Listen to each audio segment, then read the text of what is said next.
Hello students, how are you. मैं समझता हूँ CSE 20 की तैयारी ठीक ठाक चल रही होगी। अब आपके पास समय कम है। इस क्लास का, इस डिस्कशन का उद्देश्य आपको आपके टॉपिक के साथ इंट्रोड्यूस कराना है। मैं जानता हूँ यह काफी नहीं है, लेकिन इसका उद्देश्य केवल आपको उन सब इम्पोर्टेंट एस्पेक्ट से अवेयर कर देना है जो यूपीएससी परीक्षा में अक्सर पूछे जाते हैं। मैं इस क्रम में कार्मिक प्रशासन को आज लेकर चल रहा हूँ। अंग्रेजी में इसे पर्सनल एडमिनिस्ट्रेशन कहते हैं। अगर क्वेश्चन पैटर्न को देखा जाए तो हर साल इस टॉपिक से 2 क्वेश्चन लगभग आ ही जाते हैं, और सबसे इम्पोर्टेंट बात यह है कि इसका पेपर 2 के साथ भी कनेक्शन है। यानी पेपर 2 में सिविल सर्विस जो टॉपिक है और कार्मिक प्रशासन, इन दोनों टॉपिक के बीच में काफी ओवरलैपिंग है। तो दोनों को एक पोर्शन को अगर आप ढंग से तैयार करते हैं तो दूसरे में भी ये काफी कारगर या सहयोगी सिद्ध हो सकता है। और सबसे इंटरेस्टिंग है कि इन दिनों कार्मिक प्रशासन में बहुत सारे परिवर्तन हो रहे हैं। इस आलोक में ये टॉपिक बहुत ही महत्वपूर्ण हो जाता है। तो कार्मिक प्रशासन को हम लोग जैसा कि जानते हैं, वर्तमान में नया नाम से जानते हैं। प्राइवेट ऑर्गेनाइजेशन में से ह्यूमन रिसोर्स HR और HRM कहते हैं, ह्यूमन रिसोर्स मैनेजमेंट कहते हैं। जैसा कि आप जानते हो, ये कार्मिक प्रशासन अपना स्वरूप बदलते रहा है। कार्मिक प्रशासन 1940 के पहले लेबर वेलफेयर एडमिनिस्ट्रेशन कहलाता था, फिर यह कार्मिक प्रशासन कहलाने लगा, और 80 के दशक 90 के दशक में यह मानव संसाधन प्रबंधन कहा जाने लगा। ओरिएंटेशन बदल गया, पहले लेबर, फिर पर्सनल, फिर ह्यूमन रिसोर्स। इन तीनों में बड़ा फर्क होता है। यहाँ पर आप मानते हो कि लेबर जो हुआ एक प्रोडक्शन का यूनिट हुआ, समझ रहे हैं, जिस पर जैसे भूमि हुआ, कैपिटल हुआ, उसी प्रकार लेबर, और उसको हम वेज देते हैं, समझ रहे। कार्मिक प्रशासन में थोड़ा हम वेज उसके कद को ऊंचा उठा देते हैं। और जैसा कि आप जानते हो, हरमन फाइनर ने बहुत अच्छा स्टेटमेंट दिया था कि personal is sovereign factor in public administration. कहने का मतलब क्या हुआ कि कार्मिक जो होते हैं वह लोक प्रशासन में संप्रभु घटक होते हैं। यानी जितने भी लोक प्रशासन में घटक है, सबसे ज्यादा संभावनापूर्ण, सबसे ज्यादा महत्वपूर्ण, सबसे ज्यादा स्वतंत्र, सबसे ज्यादा कह सकते हैं प्रभावशाली कोई घटक है तो मानव संसाधन हुआ। तो इस संदर्भ में कार्मिक को उन्होंने काफी तरजीह दी। और 80 के दशक में आप जानते हो कि मानव संसाधन पर थ्रस्ट दिया जाने लगा। शिक्षा विभाग का नाम भी बदलकर मानव संसाधन विभाग कर दिया गया। कार्मिक मंत्रालय एक अलग से मंत्रालय बना दिया गया, जैसा कि भारत में ही आप देख सकते हो। तो इस संदर्भ में अब ये मानव संसाधन प्रबंधन और मानव संसाधन विकास कहलाता है। मानव संसाधन प्रबंधन कार्मिक प्रशासन का नया नाम हुआ, और मानव संसाधन विकास उसका उद्देश्य हुआ। कार्मिक प्रशासन में हम R2R पढ़ते हैं। R2R का मतलब क्या होता है? Recruitment to retirement. यानी कर्मचारी के भर्ती से लेकर कर्मचारी के रिटायरमेंट तक जितने भी टॉपिक है सबको पढ़ते हैं। बड़ा लंबा चौड़ा टॉपिक है। ऐसे कई क्वेश्चन बीपीएससी में पूछते रहते हैं, पूछा जाता रहा। कई दफा तो कार्मिक प्रशासन पर टाइटल टॉपिक पर ही क्वेश्चन आता है। जैसा कि आप जानते हो, कार्मिक प्रशासन लोक प्रशासन का वह भाग हुआ, वह शाखा हुआ जो कर्मचारी को, उनके हितों को, उनके पक्ष को केंद्र बिंदु पर रखकर अध्ययन करता है। और अभी थोड़ी देर पहले मैंने बताया कि कार्मिक क्या होते हैं। लोक प्रशासन में संप्रभु घटक है, लोक प्रशासन में सर्वोपरि घटक है, लोक प्रशासन में सर्वाधिक महत्वपूर्ण घटक है। संगठन के जितने भी संसाधन है सब एक तरफ और मानव संसाधन एक तरफ, और सभी को अपने हिसाब से संगठन प्रभावकारिता प्रदान करने में सक्षम है। तो कार्मिक प्रशासन जो होता है वो वर्चुअली जो होता है, 2 उद्देश्य होते हैं, उसको मैनेज कर, उसके बीच इक्विलिब्रियम एस्टैब्लिश करता है। जैसे संगठनात्मक हित और कार्मिक हित। संगठनात्मक हित होता है संगठन के उद्देश्य को प्राप्त करना, और कार्मिक हित होता है कर्मचारी अपने विभिन्न हितों के संतुष्टि के पूर्ति के लिए संगठन ज्वाइन करते हैं। तो इस प्रकार आप देखते हो ऑर्गेनाइजेशनल इंटरेस्ट और एम्प्लॉय इंटरेस्ट दोनों के बीच में ये क्या करता है? तालमेल स्थापित करता है, संतुलन स्थापित करता है। जैसा आपने देखा होगा बर्नार्ड ने भी, या फिर आपने देखा होगा क्रिस आर्गिस ने भी ऑर्गेनाइजेशन में 2 प्रोसेस के बारे में बतलाया है। समझ रहे हैं? जैसे होता है आप कह सकते हो सोशलाइजिंग प्रोसेस और दूसरा पर्सनलाइजिंग प्रोसेस। तो ऑर्गेनाइजेशन का टेंडेंसी क्या रहता है? ऑर्गेनाइजेशन का टेंडेंसी रहता है कि कर्मचारी को सोशलाइज किया जाए ताकि उससे मैक्सिमम आउटपुट लिया जा सके, और कर्मचारी पर्सनलाइजिंग प्रोसेस अपनाता है, यानी संगठन को आत्मसात करके संगठन से मैक्सिमम लाभ उठाना चाहता है। तो इन दोनों के अपने अपने उद्देश्य होते हैं। बर्नार्ड ने भी इसको कंट्रीब्यूशन और सेटिस्फैक्शन के रूप में दिया है। समझ रहे हैं कि ऑर्गेनाइजेशन जो होता है वो सेटिस्फैक्शन प्रोवाइड करती है, और कर्मचारी क्या होते हैं? कंट्रीब्यूशन देते हैं, श्रम के रूप में, निष्ठा के रूप में, तकनीक के रूप में वगैरह वगैरह। और संगठन जो है वेतन के रूप में, गैर मौद्रिक लाभ के रूप में, मनोवैज्ञानिक संतुष्टि के रूप में क्या संगठन को संतुष्टि प्रदान करते हैं। इन दोनों के बीच तालमेल बैठाना बहुत ही मुश्किल वाला काम होता है। क्यों? जैसा कि आप देखते होंगे कि मोटिवेशन थ्योरी में भी पढ़े होंगे, जो आपने देखा इक्विटी थ्योरी पढ़ा होगा। तो इक्विटी थ्योरी में क्या है? There should be always tendency, मतलब reward has always, efforts has always tendency to match equilibrium with reward, यानी प्रयास की प्रवृत्ति क्या रहती है? हमेशा पुरस्कार के साथ तालमेल बैठाने का। तो इस परिस्थिति में हम कर्मचारी को कैसे मैनेज करें ताकि वह संगठन से बेहतर ढंग से जुड़ सके और बेहतर योगदान दे सके। संगठन विन विन स्ट्रेटेजी, संगठन का इंटरेस्ट भी फुलफिल हो और कर्मचारी का इंटरेस्ट भी फुलफिल हो, और उसको सुनिश्चित कौन करता है? पर्सनल एडमिनिस्ट्रेशन करता है। There is no confusion, clear है? अब यहाँ पर देखते हैं कि पर्सनल एडमिनिस्ट्रेशन में बहुत सारे कार्य संपन्न होते हैं। There can be several function performed in personal administration. पहला फंक्शन को हम लोग कहते हैं प्रोक्योरमेंट फंक्शन, इसको हिंदी में प्रापण कार्य कहते हैं। प्रापण कार्य का मतलब हुआ कि संगठन के लिए सही कर्मचारी को, सही व्यक्ति को प्राप्त करना। प्रापण मतलब प्राप्त करना। समझ, ये संगठन का या कार्मिक प्रशासन का सबसे महत्वपूर्ण कार्य है, सही कर्मचारी को प्राप्त करना, जो रिक्रूटमेंट में, सिलेक्शन वगैरह इत्यादि में होता है। दूसरा क्या होता है? Development function.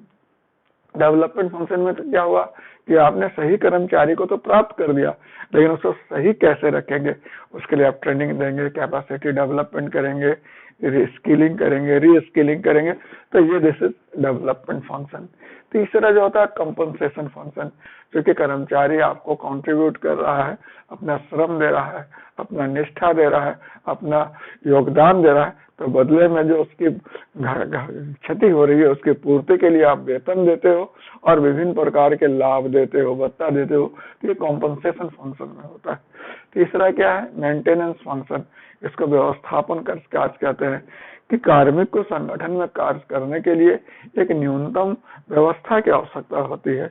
कार्यालय होना चाहिए, वॉशरूम होना चाहिए, तकनीक होना चाहिए, इनपुट होना चाहिए, इंफ्रास्ट्रक्चर होना चाहिए। तो वो किस में आता है? मेंटेनेंस फंक्शन में आता है, जो आपको प्रोवाइड करना होता है। वो कार्मिक प्रशासन के अंदर ही संपन्न होता है। और अंत में होता है इंटीग्रेशन फंक्शन। इंटीग्रेशन फंक्शन का मतलब क्या होता है कि संगठन के इंटरेस्ट के साथ कर्मचारी को जोड़ना।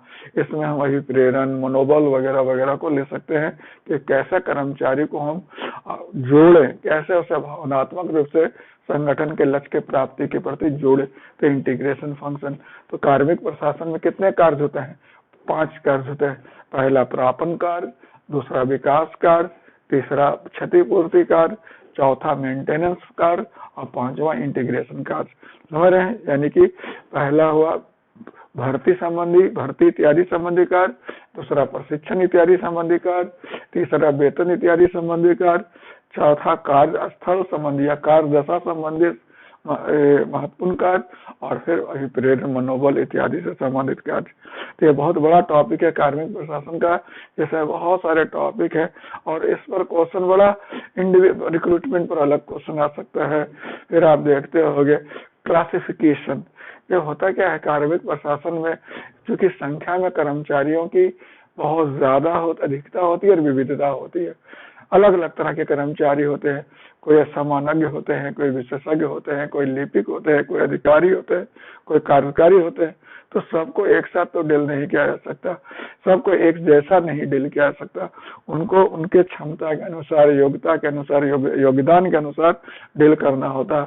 और उसके लिए कार्मिक प्रशासन का शुरुआत कहाँ से होता है? वर्गीकरण से। वर्गीकरण, क्लासिफिकेशन। जैसे आप देखते हो कोई भी, जहाँ भी कोई भी व्यापार होता है, व्यवसाय होता है, सेवाएं दी जाती है, तो सेवाओं और वस्तुओं की गुणवत्ता के आधार पर पहले उसका वर्गीकरण कर दिया जाता है ताकि उसके साथ सही न्याय हो सके। दुकान छोटा मोटा रेड़ा में सब्जी, रेड़ी में सब्जी बेचता है तो सब्जी को क्लासिफाई कर देता है ताकि सब्जी के साथ सही न्याय हो सके। उसी प्रकार जब संगठन में इतने तरह के कर्मचारी काम करते हैं तो निश्चित रूप से उनके साथ सही न्याय हो, इसके लिए वर्गीकरण की जरूरत होती है। और वर्गीकरण में वर्चुअली क्या होता है? दो तरह की पद्धति होती है, एक को पद वर्गीकरण कहते हैं, एक को दर्जा वर्गीकरण कहते हैं। यूपीएससी में क्वेश्चन वर्गीकरण पर अक्सर आया और खास तौर पर पद वर्गीकरण पर तो कई दफा क्वेश्चन आया कि पद वर्गीकरण में चूंकि पद के आधार पर कर्मचारी का वर्गीकरण किया जाता है, उसमें व्यक्ति मैटर नहीं करता है, इसलिए थोड़ा मैकेनिकल भी लगता है, लेकिन है ऑब्जेक्टिव, है रैशनल। इसलिए इस टॉपिक को, इस पद वर्गीकरण को काफी तवज्जो दिया जाता है। भारत में हालांकि दर्जा वर्गीकरण है, यहाँ दर्जा के आधार पर वर्गीकरण कर्मचारियों किया गया है, लेकिन प्रथम प्रशासनिक सुधार आयोग ने और फिर पंचम वेतन आयोग ने कार्यात्मक वर्गीकरण और पद वर्गीकरण अपनाने का अनुशंसा किया है और एक वैसा मतलब परिवर्तन विचाराधीन भी अभी है। तो पद वर्गीकरण पर यूपीएससी में क्वेश्चन खूब आता है। कई दफा तो अब देखो क्वेश्चन ब्यूरोक्रेसी और सिविल सर्विस पर आ जाता है डायरेक्ट, शुरू से ही क्वेश्चन आता है कि सिविल सर्विस का जो स्वरूप कैसा होना चाहिए, ब्यूरोक्रेसी का स्वरूप कैसा होना चाहिए। खासतौर पर पीसीएस वगैरह में क्वेश्चन आता है कि सिविल सर्विसेज को नौकरशाही को परिभाषित करे, उसके गुण और दोष लिखे। नौकरशाही के कई खासियत है, कई विशेषताएं, उस पर भी क्वेश्चन आता है। तो इस टॉपिक में सबसे पहले तो आपको जानना पड़ेगा कि सिविल सर्विस और ब्यूरोक्रेसी में फर्क क्या हुआ। तो सिविल सर्विस जो लोक सेवा में, लोक प्रशासन में जो कार्यपालिका का अस्थायी भाग होता है ना, उसी को लोक सेवा कहते हैं। जो असैनिक कार्य को कर रहा होता है, असैनिक क्षमता में कार्य कर रहा होता है, उसी को हम लोग सिविल सेवा कहते हैं। और नौकरशाही एक व्यापक अवधारणा है जो किसी भी संगठन में कार्यरत कर्मचारी के लिए प्रयुक्त होता है, जो एक निश्चित तौर तरीकों का अनुपालन करते हैं। तो नौकरशाही व्यापक है, सिविल सेवा थोड़ा संकुचित हो जाता है। तो सिविल सेवा, जैसा हमारे यहाँ सिविल सेवा बहुत इंपॉर्टेंट है, सिविल सेवा बटा हुआ अखिल भारतीय सेवा में, केंद्रीय सेवा में, प्रांतीय सेवा में, अधीनस्थ सेवा में। हम सिविल सेवा को बांट भी रखे हैं, class 1, class 2, class 3, class 4, group A, group B, group C, group D. उनको गजेटेड, नॉन गजेटेड भी कहते हैं। तो इसलिए क्वेश्चन जरा देख लेना, सिविल सर्विस इम्पोर्टेंट है। इस पर तो सिविल सर्विस पर टाइटल पर क्वेश्चन आते हैं कई दफा, समझ रहे हैं। सिविल सर्विस के विशेषता पर, गुण पर, जैसे आपके पार्किंसन लॉ हुआ, चाहे फिर क्रिप्स एक्सप्लोजन हुआ, हमारे कर्मचारी संगठन में कर्मचारी की प्रवृत्ति चूंकि अर्थमेटिक प्रोग्रेशन नहीं बल्कि प्रोग्रेसिव ज्योमेट्रिक प्रोग्रेशन में बढ़ती है, जबकि पद की जरूरत होता है कह सकते हो अर्थमेटिक प्रोग्रेशन। इसलिए एक ऐसा स्थिति आ सकता है कि संगठन में कर्मचारी की अधिकता हो सकती है और संगठन बाद होकर कर्मचारी को हटाने लगे, जैसा पिछले दिनों आपने देखा होगा। समझ रहे, जैसे कहते हैं कर्म they don't work for public, they work for each other. वो एक दूसरे के लिए काम करते हैं और 5.64% के हिसाब से जगह बनाते हैं। ये कहा गया है कार्मिक प्रशासन में कि कर्मचारी नकारात्मक संदर्भ में इस्तेमाल हुआ है कि ये संगठन के काम के लिए नहीं बल्कि कर्मचारी नागरिक के काम के लिए नहीं बल्कि एक दूसरे के लिए काम बढ़ाते हैं और अपना जगह बढ़ाते चले जाते हैं। क्लियर है? So this is basic point. तभी यहाँ हम लोग यह देख रहे थे कि कार्मिक प्रशासन में आपको करना क्या है। तो वर्गीकरण से पहले तो नौकरशाही और लोक सेवा से, फिर वर्गीकरण से, फिर भर्ती से लेकर भर्ती हुआ, पदोन्नति प्रशिक्षण हुआ, पदोन्नति हुआ, आजीविका विकास हुआ, कैरियर डेवलपमेंट। ये बड़ा इंपॉर्टेंट टॉपिक, इससे भी क्वेश्चन आता है। कैरियर, जैसे हम लोग का जो सिविल सेवा हुआ कि आजीविका देता है, जिसमें व्यक्ति एक निश्चित आयु सीमा के अंदर लोक सेवा में प्रवेश करते हैं और फिर कालक्रम में पदोन्नत होकर संगठन के शीर्ष स्तर पर पहुंचते हैं या उच्च स्तर पर पहुंचते हैं और फिर सेवानिवृत्त हो जाते हैं। तो अपने जीवन के रोजगार वर्षों का एक अच्छा खासा हिस्सा वो संगठन में बिता देते हैं। उसी को हम कैरियर कहते हैं, मतलब कि जॉब का या कार्य का हुआ व्यवस्थित श्रृंखला जो बढ़ते क्रम में, उसी को हम आजीविका कहते हैं, जिससे व्यक्ति आजीवन जुड़ा रहे, जिससे लोगों का जीवन यापन चले। तो this is career development. Career पहले ओपन और क्लोज, आज के तारीख में ये ओपन होते जा रहा है, कॉन्ट्रैक्ट बेसिस पर भर्ती वगैरह की व्यवस्था काफी हो रही है, इसलिए ये टॉपिक बहुत इंपॉर्टेंट है। खासतौर पर मैं रिक्रूटमेंट में बोलना चाहूंगा कि रिक्रूटमेंट में क्वेश्चन कई दफा आया है कि सिलेक्शन और इलेक्शन में फर्क क्या होता है। सिलेक्शन जो होता है उसमें नियुक्ति करता जो होता है अपने हिसाब से कर्मचारी को चयनित करता है और जो अपने प्रायोरिटी को, संगठन के हितों को ध्यान में रखकर करता है। और निर्वाचन उसका रिवर्स हो गया, उसमें मतदाता अपने हिसाब से अपने प्रतिनिधि को चूज करते हैं, समझ रहे हैं। तो इलेक्शन और सिलेक्शन ये क्वेश्चन ये आया है।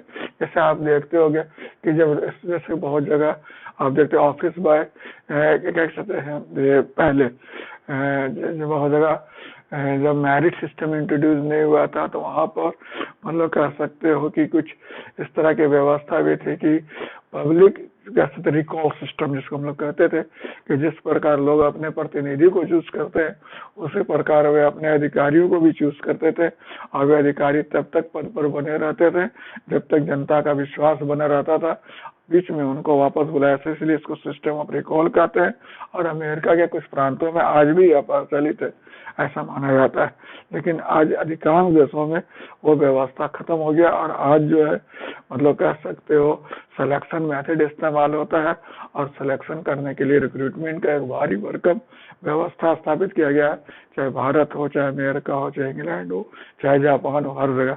तो रिक्रूटमेंट पर क्वेश्चन अक्सर आप देख, रिक्रूटमेंट पर खासतौर पर सिलेक्शन पर क्वेश्चन आया है कई दफा, सिलेक्शन इलेक्शन में मिलाकर क्वेश्चन पूछा गया है।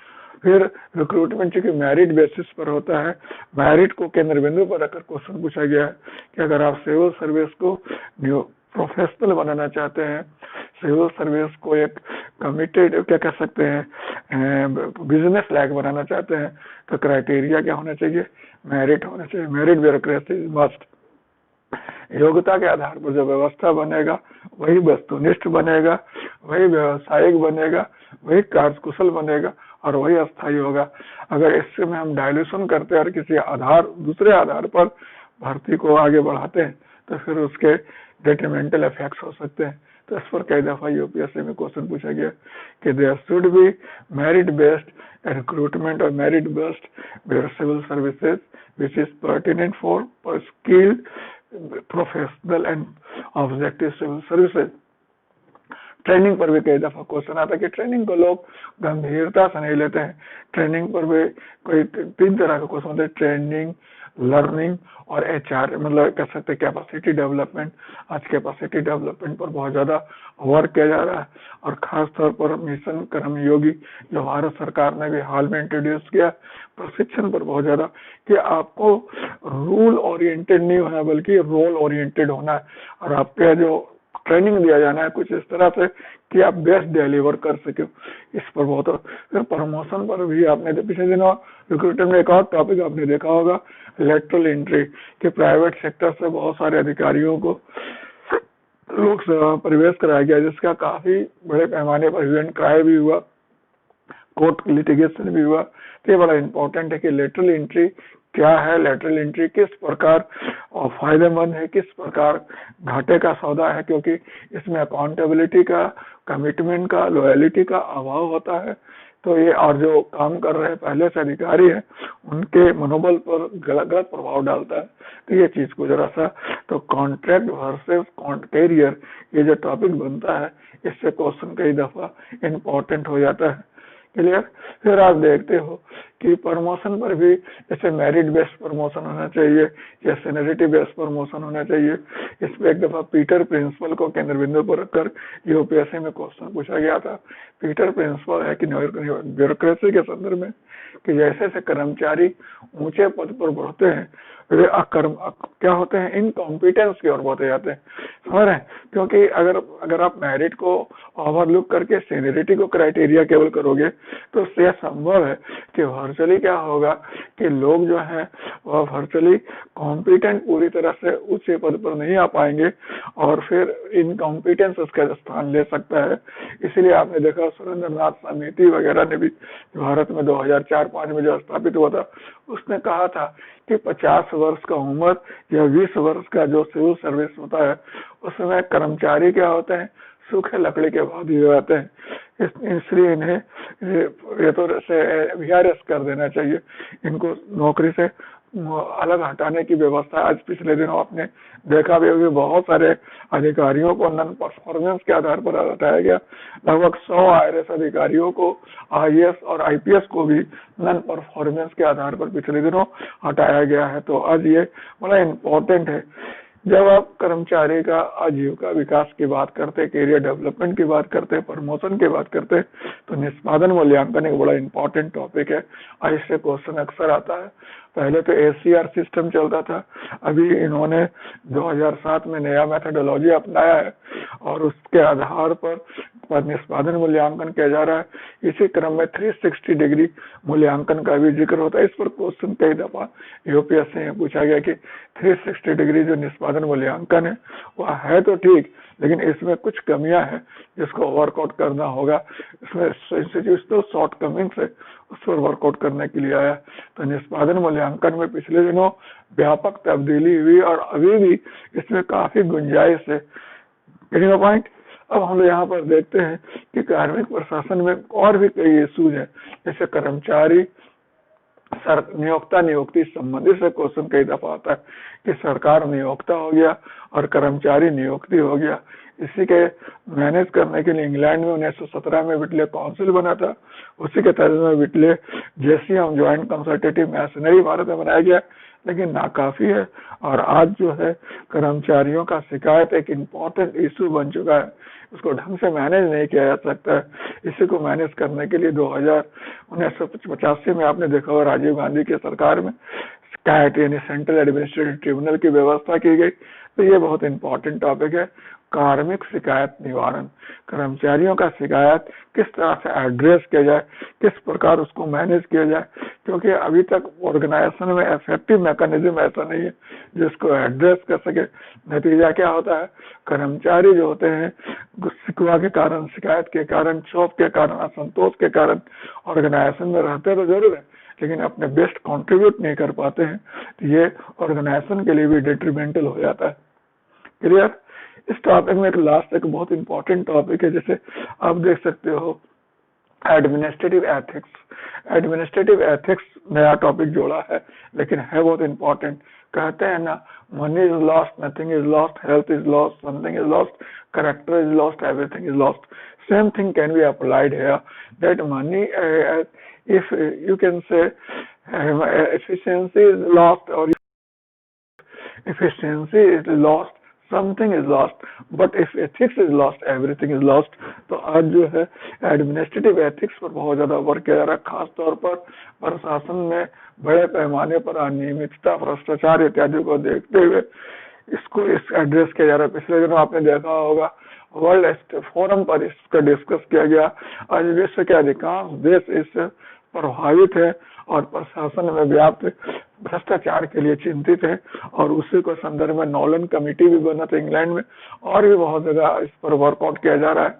भारत भी द्वितीय प्रशासनिक सुधार आयोग के माध्यम से इसको एड्रेस करने का कोशिश किया, और सिविल सेवा अधिनियम और बहुत सारा इस संदर्भ में प्रयास भी हुआ। इसको आपको खास तौर पर स्पेसिफाई करना होगा। तो एडमिनिस्ट्रेटिव एथिक्स कहते हैं किसको है? ये कहते हैं एडमिनिस्ट्रेशन के रूल्स ऑफ गेम है कि एडमिनिस्ट्रेशन किस तरह से काम करे, एडमिनिस्ट्रेशन के तौर तरीके तरीका से काम होना चाहिए। जो प्रशासन का उद्देश्य है, प्रशासन एक नैतिक क्रिया है और प्रशासक एक नैतिक अभिकर्ता है। ये प्रशासन में morality is above super all, above all, उससे ऊपर कुछ भी नहीं है। कई दफा भी इंटरव्यू चलते रहता तो स्टूडेंट से पूछा जाता है which one is more important, efficiency और एथिक्स। तो मैं तो ये मानता हूँ कि वैसे तो दोनों अपने अपने हिसाब से इम्पोर्टेंट, लेकिन एथिक्स बहुत इम्पोर्टेंट है, क्योंकि इफिशिएंसी है और एथिक्स नहीं है तो कोई काम का नहीं होगा, वो पर्पसलेस हो जाएगा। इसलिए एथिक्स होना बहुत जरूरी है और एथिक्स पर आज बहुत थ्रस्ट किया जा रहा है। उसी को एड्रेस करने के लिए आपने देखा होगा यूपीएससी भर्ती परीक्षा में, मतलब प्रीलिम में उन्होंने civil service aptitude test CSAT जोड़ा और मेंस में जीएस में एक एथिक्स एक टॉपिक पेपर ही जोड़ रखा है, ताकि जो रिक्रूटमेंट से अंदर आवे उनमें एथिकल वैल्यू कम से कम पर्याप्त रूप से हो और जिन्हें बाद में पदोन्नति देकर और प्रशिक्षण देकर और भी बेहतर बनाया जा सके। तो ये बहुत इंपॉर्टेंट चीज है कि एडमिनिस्ट्रेशन में एथिक्स का होना, और पिछले दिनों सरकार द्वारा लगातार थ्रस्ट दिया जाता रहा है कि इस पर वर्क हो, इसको बल दिया जाए, इसको बढ़ाया जाए और करप्शन हुआ, मेल एडमिनिस्ट्रेशन हुआ, नेपोटिज्म हुआ, यह सबको कंट्रोल किया जाए। इसी संदर्भ में ई शासन, इसी संदर्भ में गुड गवर्नेंस, इसी संदर्भ में प्रोफेशनल कह सकते कोड ऑफ कंडक्ट वगैरह लाए गए हैं और जो पहले से प्रचलित कोड ऑफ कंडक्ट को चेंज भी किया गया है, सिविल सेवा सुधार भी किया जा रहा है। तो ये टॉपिक बहुत इंपॉर्टेंट हो जाता है। तो कार्मिक प्रशासन बहुत ही संभावनापूर्ण है। आज रिटायरमेंट को भी ले लीजिए, रिटायरमेंट के समय जो कर्मचारी को पेंशन मिलता था हमारे ओल्ड पेंशन स्कीम के तहत, आज 2005 से जो रिक्रूटमेंट हुआ है उसमें न्यू पेंशन स्कीम लागू किया गया। इसको लेकर भी अभी काफी क्वेश्चन या टॉपिक समाज में सोशल मीडिया पर टॉपिक रहता है। लोग न्यू पेंशन स्कीम की शिकायत करते हैं और ओल्ड पेंशन स्कीम अपनाने की मांग कर रहे हैं, आंदोलन चला रहे हैं। तो ये पर भी क्वेश्चन बनता है कि what is demerits in new pension scheme, why is government is not interested to introduce again old pension scheme etc. तो इस पर जरा आपको देख लेना पड़ेगा। ये टॉपिक बहुत ही इंपॉर्टेंट है। प्रश्न एडमिनिस्ट्रेशन 2 क्वेश्चन तो कम से कम आप अपने मुख्य परीक्षा में देख ही सकते हैं और साथ ही इसका लाभ आप पेपर 2 में भी उठा सकते हैं। इसके लिए ज्यादा रीडिंग आपको जरूरत नहीं है।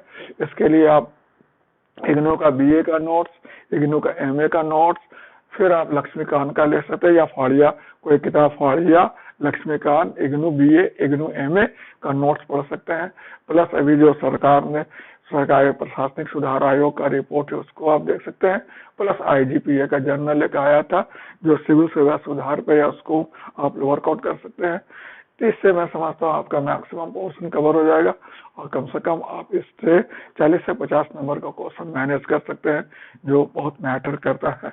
मैं समझता हूँ कि मैं आज आपके साथ जो डिस्कस किया वो उसका उद्देश्य केवल इस बात को आपको आगाह करना है कार्मिक प्रशासन वर्चुअली है क्या, किनके इंटरेस्ट के बीच में वो इक्विलिब्रियम एस्टेब्लिश करता है, कार्मिक प्रशासन में क्या क्या कार्य संपन्न होता है, आज कार्मिक प्रशासन का क्या रूप है, कार्मिक प्रशासन में हम R2R मतलब रिक्रूटमेंट से रिटायरमेंट जितने टॉपिक्स है उसको पढ़ते हैं और कार्मिक प्रशासन में classification, grievance redressal, administrative ethics, ये सब टॉपिक है जिसको आपको ढंग से पढ़ लेने की जरूरत है क्योंकि ये सबसे क्वेश्चन अक्सर आते हैं।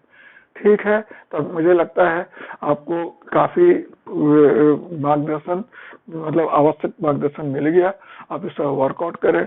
अगर हमारा विचार आपको अच्छा लगता हो तो हमारे चैनल को सब्सक्राइब करें और अगर आपको किसी तरह से कोई दिक्कत हो आप उस पर क्वेश्चन लिखें और मेरे को पोस्ट करें। मैं आपका मूल्यांकन करने में मुझे खुशी होगी, आपको सहयोग करने में खुशी होगी और समझता हूँ आप पूरी प्रतिबद्धता से, पूरी क्षमता से अभी जो खास तौर पर जो मिशन कर्मयोगी सरकार ने लाया उसको जरूर देखिए। इस बार उस पर निश्चित रूप से यूपीएससी में क्वेश्चन होगा।